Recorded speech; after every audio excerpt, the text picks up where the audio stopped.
नमस्कार, स्वागतम। आज के अंक में हम शब्द शक्ति की चर्चा करेंगे। जैसा हमारे शास्त्रों में बताया गया है, एक एक शब्द में इतनी शक्ति भरी पड़ी है।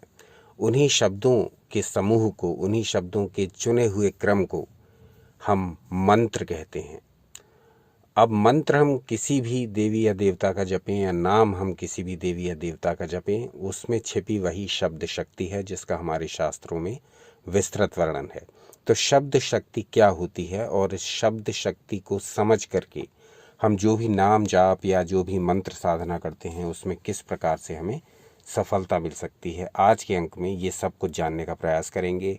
प्रमाण लेंगे वेद शास्त्रों से और आपके समक्ष रखने का प्रयास करेंगे, जिनके द्वारा आपको भी जो भी साधना आप कर रहे हैं, चाहे आप किसी का नाम जप रहे हैं या आप मंत्र साधना कर रहे हैं, आपको भी अत्यधिक मोटिवेशन मिलेगा, आपको भी अत्यधिक प्रेरणा मिलेगी।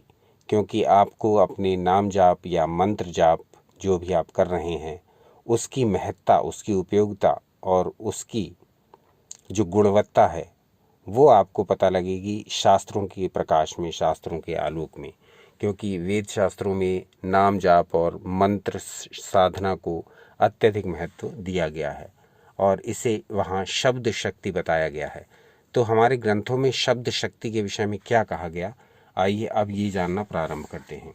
तो पहले हम लेंगे ब्राह्मण ग्रंथों से कुछ उदाहरण जो आपकी स्क्रीन पर प्रदर्शित हो रहे हैं, जिसमें ये पहला श्लोक ले रहे हैं एतरे ब्राह्मण नामक ग्रंथ से। इसमें कहा गया है वाग ही वज्रः, यह आपकी स्क्रीन पर भी प्रदर्शित हो रहा है। वाणी वज्र है, इसका प्रभाव बहुत भयंकर होता है। अब ये क्यों कहा गया वाग ही वज्रः, वाणी वज्र क्यों है? वज्र एक घातक हथियार, एक घातक शस्त्र माना जाता है जिसका प्रभाव अचूक होता है। यानी जहाँ पर भी निशाना साध करके इस वज्र का प्रयोग किया जाता था तो ये वहाँ संहार करके ही लौटता था। तो वज्र वाणी को कहा गया है। यहाँ उसका अर्थ समझ लें। वाणी इसलिए वज्र है कि हम वाणी का प्रयोग यदि सावधानी पूर्वक ना करें, यदि हम वाणी को बेलगाम छोड़ दें और जो भी मन में आए जिसके प्रति भी वो बकना शुरू कर दें, वो प्रलाप करना शुरू कर दें, वो उल्टा सीधा कहना शुरू कर दें, तो ये वाणी बहुत सारे युद्धों का कारण बनती है, बहुत सारे कलह का कारण बनती है, दुखों का कारण बनती है, आपस में टकराव का कारण बनती है। इसीलिए वाणी को वज्र की शक्ति से तुलना की गई है।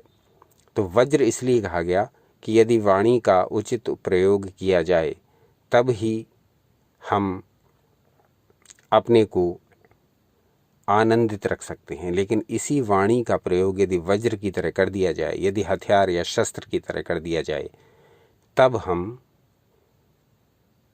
अपने ही लोगों द्वारा गलत समझे जाएंगे, कलह का कारण होगा। तो वाणी का उचित उपयोग करना है, इसीलिए यहाँ वाग ही वज्र शब्द का प्रयोग किया गया, वाणी ही वज्र कही गई। इसी प्रकार से एतरे ब्राह्मण का ही एक श्लोक है जो आपकी स्क्रीन पर प्रदर्शित हो रहा है। इसमें कहा गया वाग ही शस्त्रम, वाणी या शब्द एक महान शस्त्र है। तो ये वाणी अपने आप में एक शस्त्र का काम करती है, एक हथियार का कार्य करती है। यदि हम वाणी का उपयोग ठीक से ना करेंगे तब यह हमारे ही लिए कष्टकारक सिद्ध होती है। तो ये वाणी की शक्ति को प्रदर्शित करते हैं ये दो श्लोक जो हैं। तीसरा श्लोक लिया गया है शतपथ ब्राह्मण से। वहाँ कहा गया वाग उ सर्वम भेषजम, यानी शब्द ही सारे रोगों और समस्याओं की औषधि है। शब्द, तो इस शब्द में इतनी शक्ति है। वाग उ सर्वम भेषजम, हर रोग की औषधि है। मानसिक रोग हो या शारीरिक, यदि जो लोग निरंतर नाम जाप और निरंतर मंत्र साधना में संलग्न रहते हैं, उन्हें स्वयं के ये अनुभव हैं, उन्होंने ये अनुभव अपने आप प्राप्त किए हैं कि जब आप एक विशेष साधना में लग जाते हैं, चाहे आप किसी देवी या देवता का नाम जपते रहते हों, चाहे ईश्वर के निराकार स्वरूप का नाम जपते रहते हों, अथवा किसी एक मंत्र की आप साधना करते रहते हों, उस मंत्र में तल्लीन रहते हों, तब आपने ये अनुभव किया होगा कि आपको मानसिक और शारीरिक दोनों रूप से आपकी उन्नति होती है, दोनों रूप से आप स्वस्थ होते हैं और आपको मानसिक और शारीरिक विकार प्रायः नहीं घेरते, और यदि घेरते भी हैं तो आप उनसे शीघ्रता से उबर जाते हैं। यह उन लोगों के साथ नहीं हो पाता जिनकी रुचि या श्रद्धा न तो नाम जाप में है और न ही मंत्र जाप में। तो इन दोनों में से किसी एक साधन को जो अपना लेता है, चूँकि नाम जाप भी अपने आप में मंत्र ही है, जब आप किसी देवी या किसी उच्च शक्ति, किसी देवी या देवता के नाम का जाप करते हैं, तब वो नाम भी मंत्र का स्वरूप ग्रहण कर लेता है, क्योंकि शब्द शक्ति उसमें भी है। जैसी शब्द शक्ति मंत्र में है, वैसी शब्द शक्ति नाम में भी है। तो आप जब नाम जप करते हैं तो वो शब्द शक्ति अपना कार्य करती है और वो समस्त प्रकार से आपको लाभान्वित करती है, चाहे वो शारीरिक रूप से हो, चाहे वो आर्थिक रूप से हो, चाहे वो सामाजिक रूप से हो, चाहे वो भावनात्मक रूप से हो, चाहे वो आर्थिक रूप से। किसी भी प्रकार की जो समस्या है उसका समाधान नाम और मंत्र, इन दोनों में से किसी एक से हो जाता है। कारण वही इसके पीछे छुपी हुई शब्द शक्ति, वो शब्द शक्ति जिसके विषय में हमारे वेद और शास्त्र बहुत गुणगान करते हैं। आप यदि कहेंगे तो इस विषय पर एक पूरी सीरीज़ बनाएंगे, जिसमें वेदों और शास्त्रों में इसके जो अलग अलग वर्णन हैं वो आपके समक्ष एक अंक में प्रस्तुत किए जा सकें। अलग अलग अंकों में उन चुने हुए श्लोकों को लिया जा सके, ऋचाओं को लिया जा सके, जहाँ पर नाम जाप की महिमा कही गई है, जहाँ पर मंत्र जाप की महिमा कही गई है। कुल मिलाकर के दोनों एक ही हैं, क्योंकि दोनों शब्द शक्ति से संचालित होते हैं। और वेदों में और पुराणों में और हमारे अन्य ग्रंथों में शब्द शक्ति को बहुत महत्व दिया गया है। आज तो हम 3 ही उदाहरण लेंगे, बल्कि 4 उदाहरण लेंगे, 2 ऐतरेय ब्राह्मण से और 1 शतपथ ब्राह्मण से तथा 1 ऋग्वेद से। तो इन 4 उदाहरणों द्वारा आज के अंक में हम ये समझेंगे कि शब्द शक्ति हमारे लिए कितनी महत्वपूर्ण है। आप कमेंट करेंगे तो इस विषय पर विस्तृत वीडियोस भी बनाएंगे। अब हम ऋग्वेद पर आते हैं। अब जो आपकी स्क्रीन पर प्रदर्शित हो रहा है वो ऋग्वेद की एक ऋचा है और इसमें कहा गया, यावद् ब्रह्म विष्ठितं तावती वाक् यावद्यावा पृथिवी तावदित्तत्। ऋग्वेद का ये ऋचा है। इसमें कहा गया, जिस प्रकार ब्रह्म सारे संसार में व्याप्त है, उसी प्रकार शब्द को विश्वव्यापी महान शक्ति बताया गया है।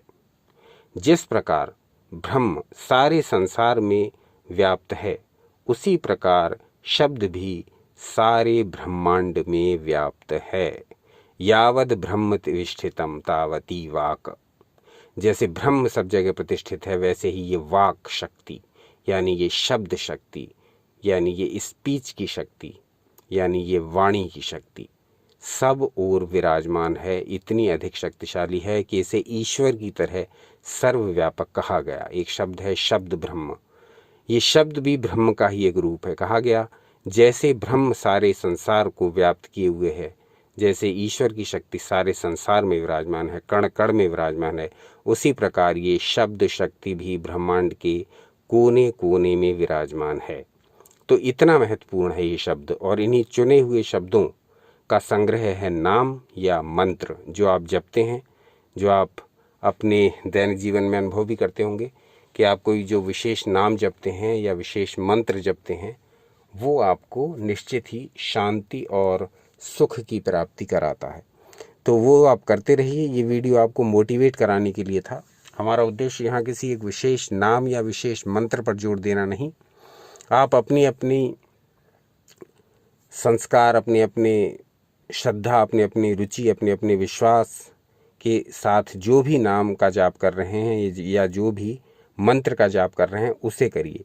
इस अंक का उद्देश्य आपके किसी विशेष नाम या मंत्र की ओर आकृष्ट करना नहीं, बल्कि आप जो भी साधना कर रहे हैं उसी के लिए निरंतर रखने को मोटिवेट करना है। इसीलिए हमने ब्राह्मण ग्रंथों से और ऋग्वेद से प्रमाण आपके समक्ष प्रस्तुत किए। 4 प्रमाण हैं ये।